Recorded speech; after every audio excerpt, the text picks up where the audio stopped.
Friday my day. Friday my day. My day to play. Friday my day. Friday my day. My day to play. Wow. I gotta get my money and my woman. So today was our day to play. We had, in addition to being a scout mom, Kathy is a room mother in Molly's third grade. So today was their combination Valentine party and what, Kathy? Just party. Yeah. So, you know, the whole school did this each homeroom, and Kathy and the other two room mothers put on quite a party. I got to bring the Jack Daniels. Oops, no, wait, no, I didn't mean that. And then after the party, we went to the Kroger parking lot and set up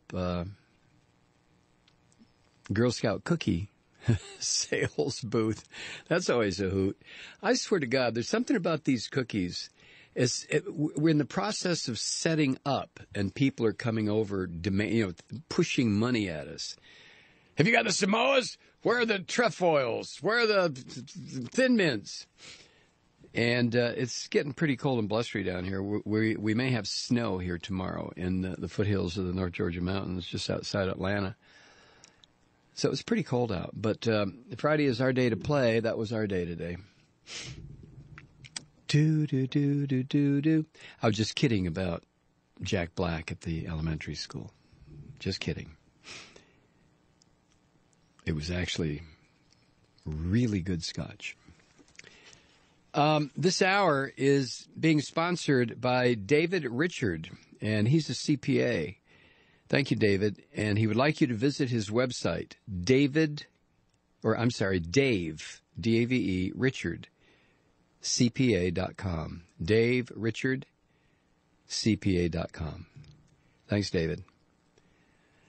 And also, I don't know if you all have visited our website today, but from now until the Ides of March, which is what, the 15th? Beware the Ides of March. Who was it that got Brutus, Cassius? Who else stabbed him? Young Cassius hath a lean and hungry look. Anyway, the Ides of March, the 15th. Between now and the Ides of March, we are running what is called a Malloy Sequester Special Sponsorship. How's that? Sequester Special. We're talking about half price to sponsor an hour of the program. It's from now until the Ides of March, which is the 15th. It's a great opportunity to steal a deal on radio advertising or, promote your cause, send a greeting. And at $50 a message, it's recession-proof pricing, and you'll be preventing your humble and obedient servant here from falling over the fiscal cliff. So take advantage. Visit MikeMalloy.com, click on the sponsorship tab, and take advantage of this now, because after March 15th, the deal is gone. That's MikeMalloy.com. And as always, thanks for keeping it lit. All right, you got it? Half price, man.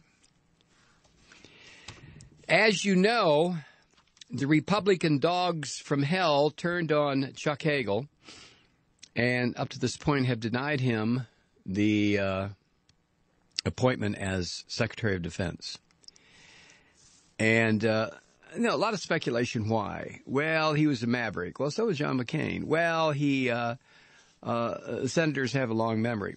We dug into the Wayback Files of the Mike Malloy Show. We went back to Thursday, March 27th, 2008. And we found the reason. We have two clips here for you, both from CNN, between Wolf Blitzer and Senator Chuck Hagel. And I want you to listen to these two clips, and you will understand why the Republicans are trying anything they can to deny Chuck Hagel the cabinet position of Secretary of Defense.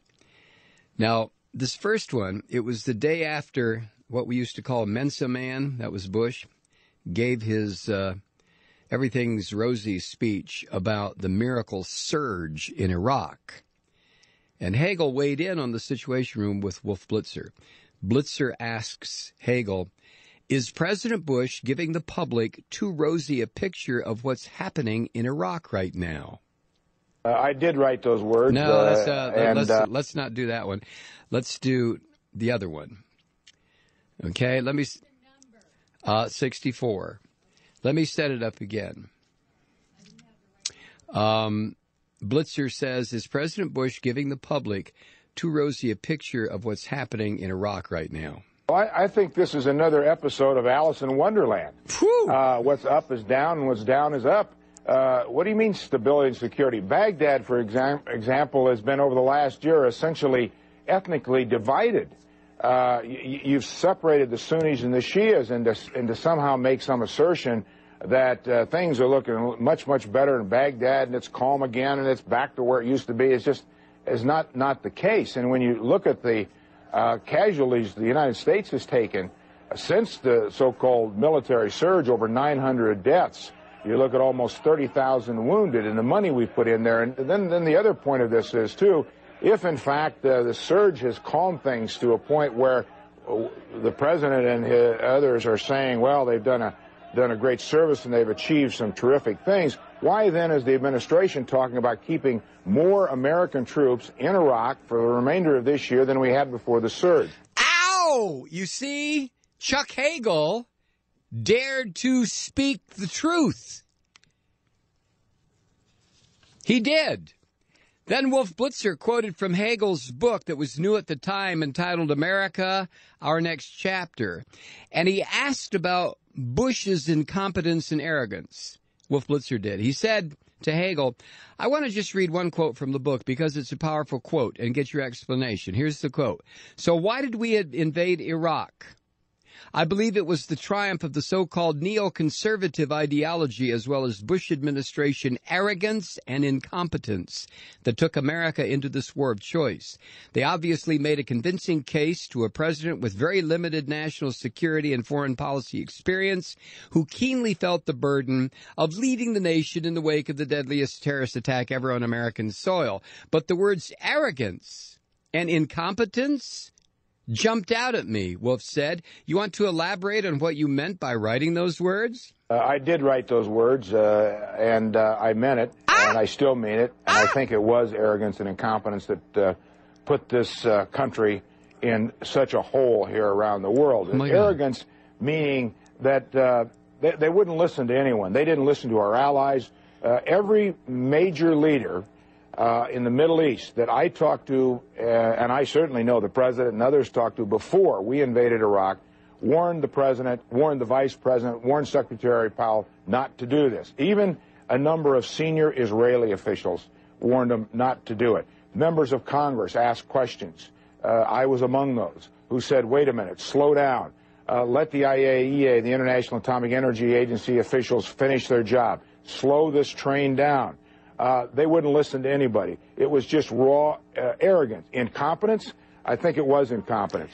Oh, ouch. Oh, beat me with the truth. Kick me, stomp me. Now you understand why these filthy, stinking Republicans in the Senate, in addition to their contempt for President Obama, why they decided to try to deep six Hagel's nomination.